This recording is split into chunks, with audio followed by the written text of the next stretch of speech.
All right, welcome to 8.6. And the way you pronounce that is Pythagorean Theorem. And a theorem is just a rule.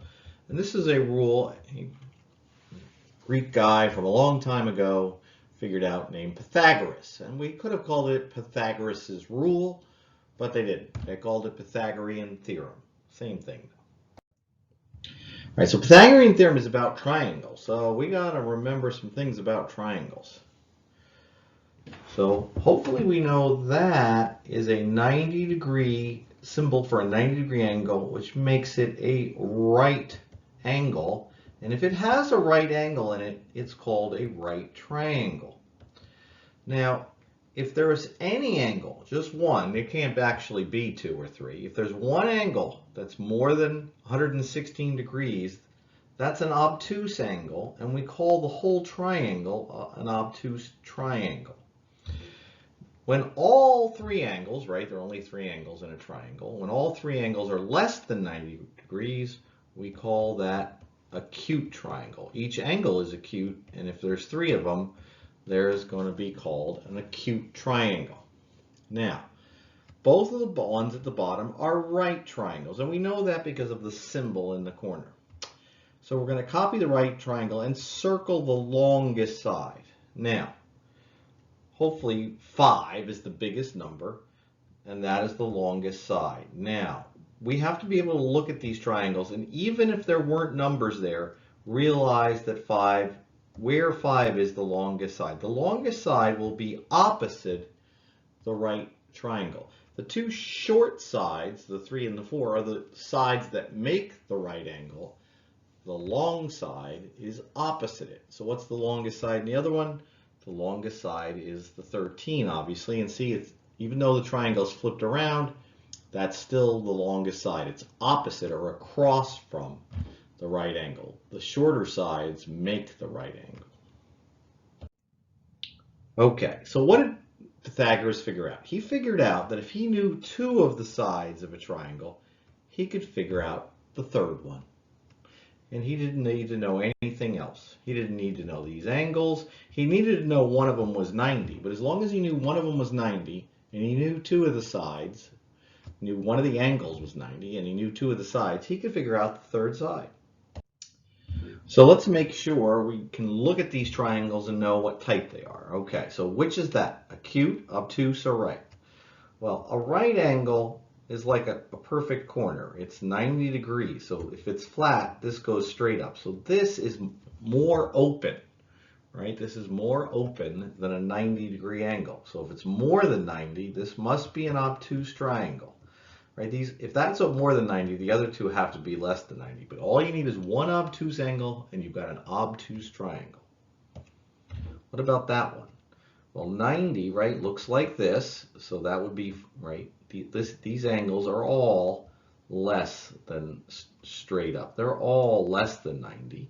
And so if they're all less than 90, they're all acute angles. This is an acute triangle. So Pythagoras' theorem does not work for either of these. It only works for right triangles. So the longest side of a right triangle is called the hypotenuse. So I want you to write the word hypotenuse on the longest side of triangle ABC. All right, so you'd copy this triangle and you would write hypotenuse right there.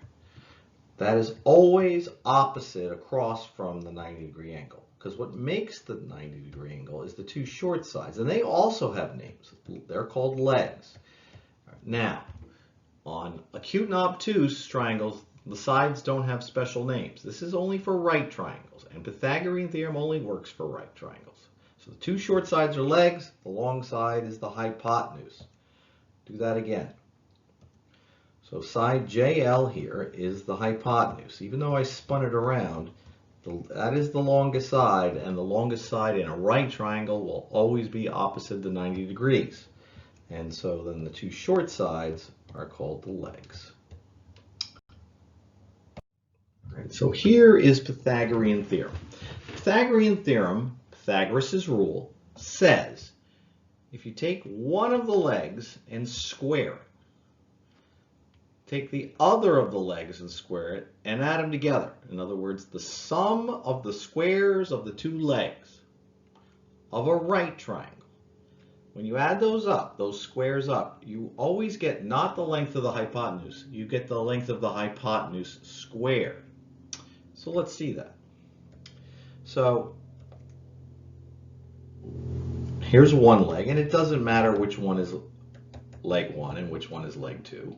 So we have 3 squared plus 4 squared, and we'll call this h for hypotenuse, equals h squared. All right. So if we do 3 squared, we get 9. If we get 4 squared, we get 16, and that equals h squared. Now this should look like the quadratic equations we solved just in the last lesson or so. Right? 9 plus 16 is 25.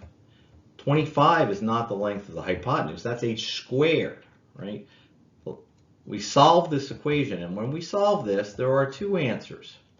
There is the square root of 25 and the negative square root of 25, right? 5 and negative 5. But we're gonna just say that the answer for h is 5. Okay?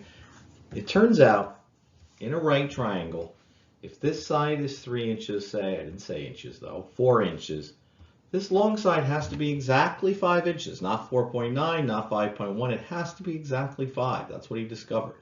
So the length of this hypotenuse, h. Now notice, we have h squared, h squared, h squared, and then finally when we take the square root, just like with the quadratics, it's h. Now, we're going to cross out the negative version of this. Now some teachers just ignore it, like it doesn't exist. But the negative answer to that equation does exist. It's just we're not going to use it today. All right, and why? Because lengths can never be a negative number, right? So we discard the negative solution. But let's write this out again, right? So we're going to write Pythagorean theorem as leg 1 squared plus leg 2 squared equals hypotenuse squared. So it doesn't matter which one is the first one. The two legs are 5 and 12. We're using L, so I don't have to write out leg. 5 squared is 25. 12 squared is 144, and that equals h squared. 169 equals h squared. Now, right? So what are the square roots of 169, right? 13 and negative 13, but we don't care about 13, negative 13, we only care about 13. The length of the hypotenuse is 13. Right? You can't say something is negative 13 inches long. It doesn't make any sense. The hypotenuse, remember, is always the longest side. This is very helpful. So let's look at this multiple choice problem here. It says 4 answers for the hypotenuse. Cross out the 2, can't possibly be right. Right? Can't be 8 or 15, right? The hypotenuse has to be longer than this 24. It has to be longer than both of them. So it has to be the 25 or the 26.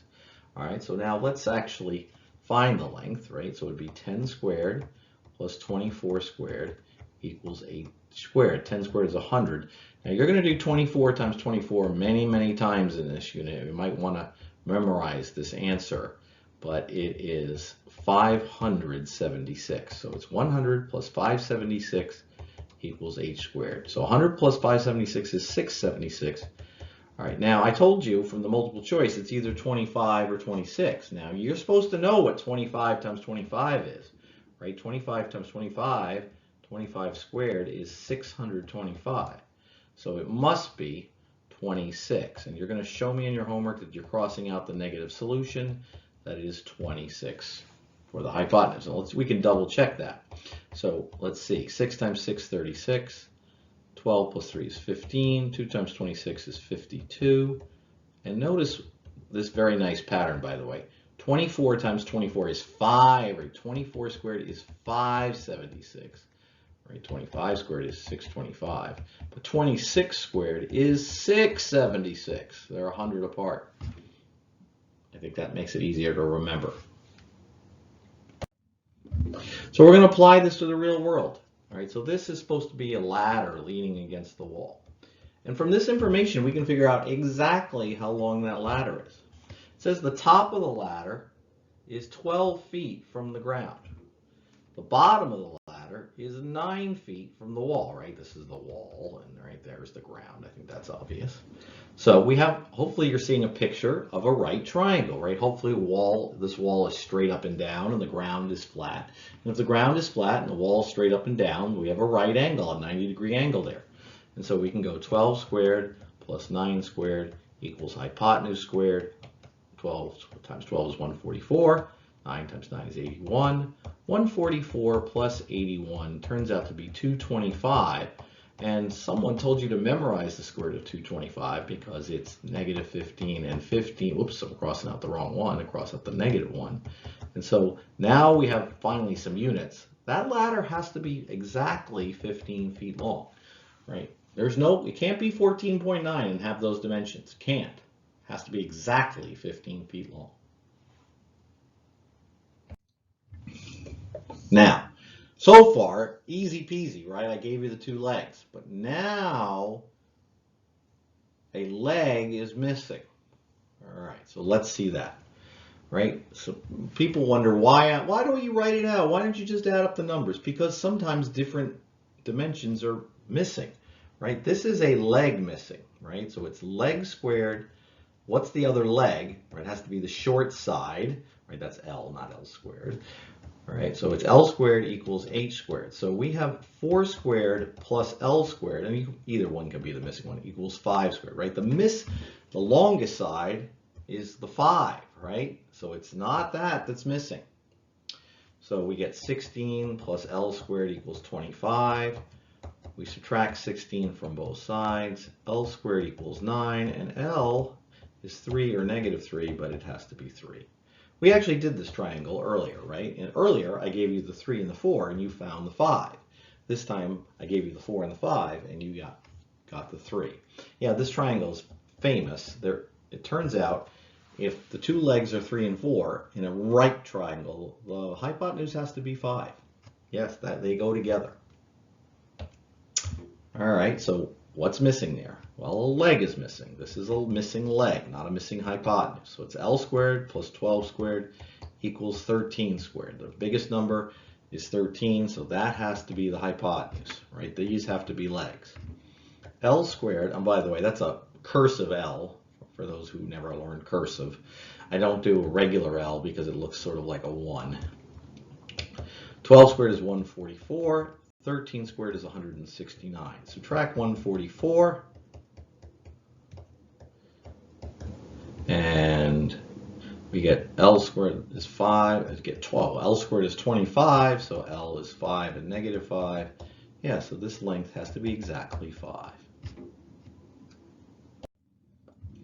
Right, so those are wires. There's a wire there, and there's another one on the other side. Okay, and they're holding up this pole. All right, hopefully you've seen that. And when you see pictures like this, you really only need one side, right?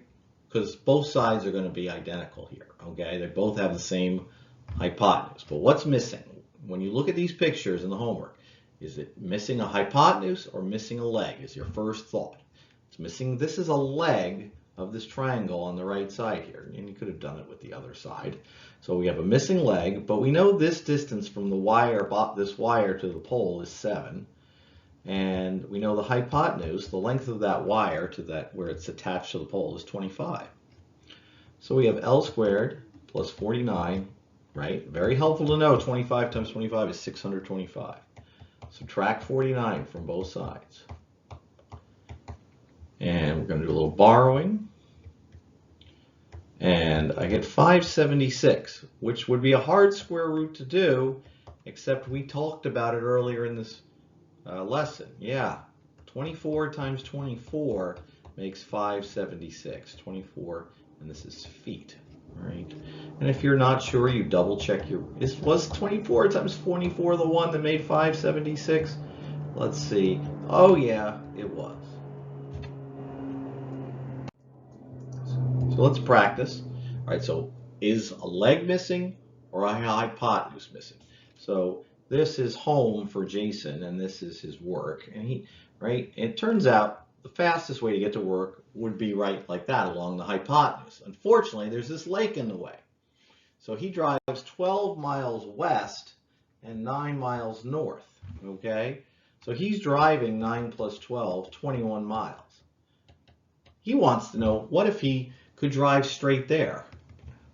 How far would that be? It would be shorter than that, right? Because the hypotenuse is the longest side, but it's not longer than the two numbers added up, okay? So let's see that. 9 squared plus 12 squared equals hypotenuse squared. 81 plus 144 equals h squared. These add up to, I believe, 225. Yeah, there are these numbers that keep coming up, right? And this is 15 miles, right? So if he had some sort of car that turned into a boat, and believe it or not, that existed when I was younger. They got rusty and would break down, so they don't make them anymore. But they used to have these cars that you could change into a boat, and then be a car. Yes, look it up. You can see videos on YouTube, right? If you had that, you get to drive 15 miles to work. But in fact, he's got to go 12 plus 9, the two legs, 21 miles.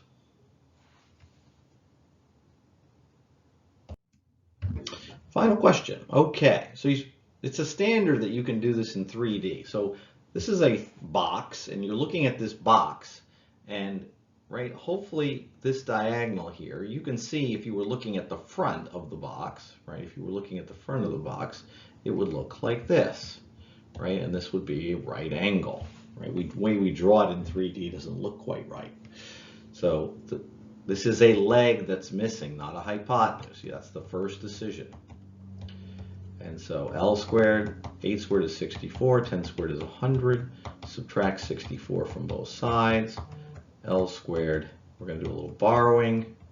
Oh, it's 36. L is 6 and negative 6.